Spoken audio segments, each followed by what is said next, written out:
राधे राधे, जय श्री कृष्णा। मैं अर्चना आज आपको बताऊंगी कि राजा परीक्षित कौन थे, उनके पूर्वज कौन थे। ये जानकारी मैं आज लेके आई हूँ। कुछ लोग पहले से जानते होंगे लेकिन कुछ लोग नहीं जानते हैं। हम सब ने ये तो सुना है कि शुक्रताल यानी जो अब सुख तीर्थ के नाम से जाना जाता है, वहाँ पर वट वृक्ष के नीचे सुखदेव जी महाराज ने राजा परीक्षित को श्रीमद् भागवत जी सुनाई थी।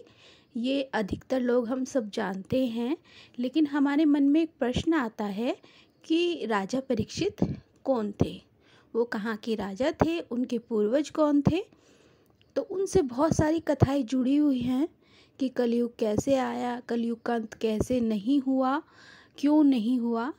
तो ये सब परीक्षित महाराज जी से जुड़ी हुई हैं, राजा परीक्षित से जुड़ी हुई हैं बातें। तो लेकिन हमारे मन में ये सवाल आता है कि वो थे कौन, उनके पूर्वज कौन थे। तो आज मैं यही लेके आई हूँ आपके लिए। जिन लोगों को पता है वो अच्छा है, और जिन लोगों को नहीं पता है तो उनके लिए ये जानकारी है।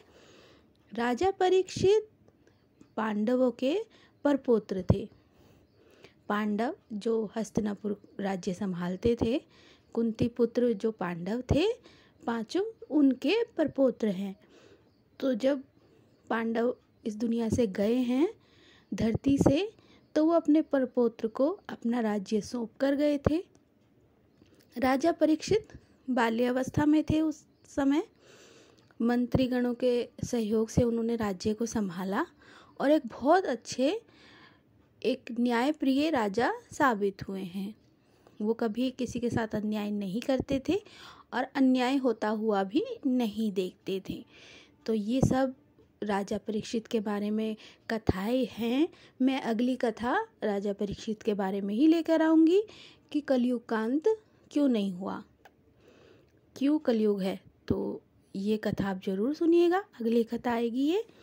अभी मैं श्रीमद् भागवत जी से जुड़ी हुई कथाएं आपको लेके आ रही हूँ। तो आज ये सवाल मेरे मन में भी था कि राजा परीक्षित कौन थे, तो अब मुझे उसका उत्तर मिला है तो मैंने आप तक पहुँचाया है।